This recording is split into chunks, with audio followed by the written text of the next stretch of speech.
Le monde du secourisme en France est en pleine ébullition. Et oui, un tout nouvel arrêté vient de redéfinir complètement la formation aux premiers secours pour le grand public. Alors, qu'est-ce que ça change concrètement? On va décortiquer tout ça ensemble. Alors, voilà le programme. On va d'abord plonger dans ce qu'on appelle la nouvelle filière citoyenne. Ensuite, on regardera les deux formations qui existent maintenant. On verra aussi comment la qualité est contrôlée, ce qui arrive au fameux PSC1. Et pour finir, on se fera un petit résumé des 5 points à ne surtout pas oublier.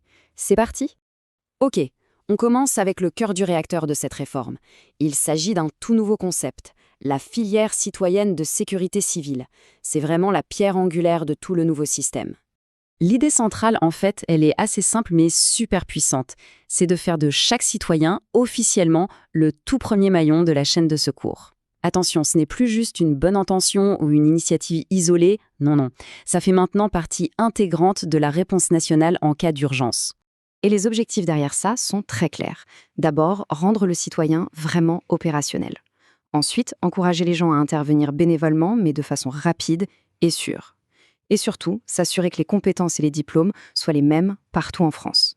Le gros changement, c'est que tout ça est maintenant gravé dans le marbre du Code de la sécurité intérieure. Autant dire que c'est du solide. Bon, c'est bien beau tout ça, mais en pratique, comment on se forme? Eh bien, le système a été simplifié et repose maintenant sur 2 parcours. Ils sont bien distincts, mais ils peuvent aussi se compléter. Voilà les 2 options. D'un côté, on a les gestes qui sauvent, qu'on appelle GQS. C'est une initiation très rapide, en seulement 2 heures. Et de l'autre, les premiers secours citoyens, le fameux PSC, une formation bien plus complète de 7 heures. L'un, c'est pour la sensibilisation, l'autre, c'est pour avoir une vraie certification. C'est vraiment la distinction clé à retenir. Alors, si on zoome sur le GQS, c'est une petite session de 2 heures, très concrète, qui se fait obligatoirement en personne. C'est ouvert à tout le monde, dès l'âge de 10 ans. Le but, c'est de maîtriser les bases, savoir alerter correctement les secours et savoir quoi faire face à une hémorragie ou un arrêt cardiaque. C'est un peu la porte d'entrée du secourisme moderne. Et puis, il y a le PSC. Là, on change de dimension. C'est la nouvelle formation de référence. En 7 heures, on va beaucoup plus loin. On aborde plein de situations différentes, l'étouffement, les malaises, les plaies, les brûlures, les traumatismes. C'est vraiment complet. Et à la fin, on repart avec un papier officiel, le certificat de compétence de citoyen sauveteur. Bien sûr, un système comme celui-là ne peut fonctionner que si la qualité est au rendez-vous. C'est une question de crédibilité.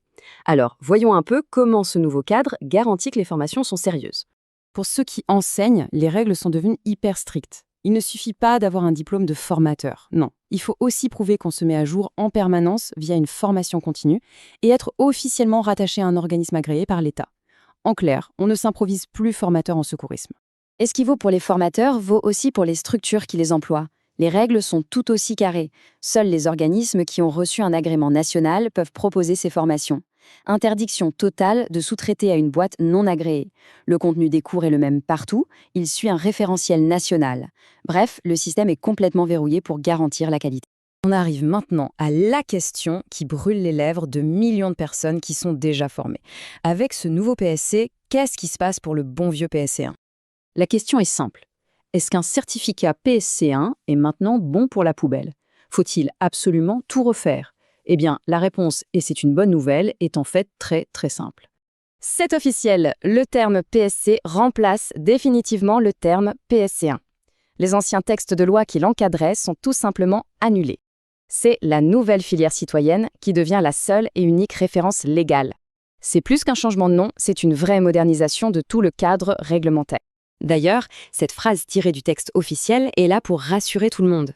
L'idée, ce n'est surtout pas de jeter à la poubelle l'expérience passée. Au contraire, le but est de valoriser les formations qui ont déjà été suivies et de leur donner une vraie sécurité juridique.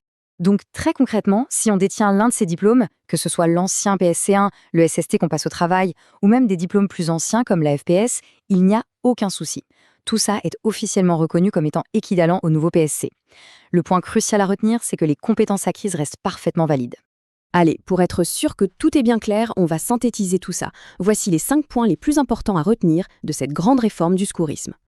Alors, voilà le résumé. Premièrement, la filière citoyenne, ce n'est pas un gadget, c'est un pilier officiel. Deuxièmement, il y a 2 niveaux bien distincts. Le GQS pour s'initier, le PSC pour se certifier. Troisièmement, pas d'agrément, pas de formation légale, c'est aussi simple que ça. Quatrièmement, le PSC1 c'est fini, on dit PSC. Et enfin, cinquièmement, tout le système est construit autour d'une exigence de qualité très forte. Et tout ça, ça nous amène à une dernière réflexion. Maintenant que le rôle du citoyen sauveteur est officiellement reconnu, que sa formation est standardisée et renforcée, on peut se demander comment cela va concrètement changer la donne lors des situations d'urgence partout en France. La question reste ouverte.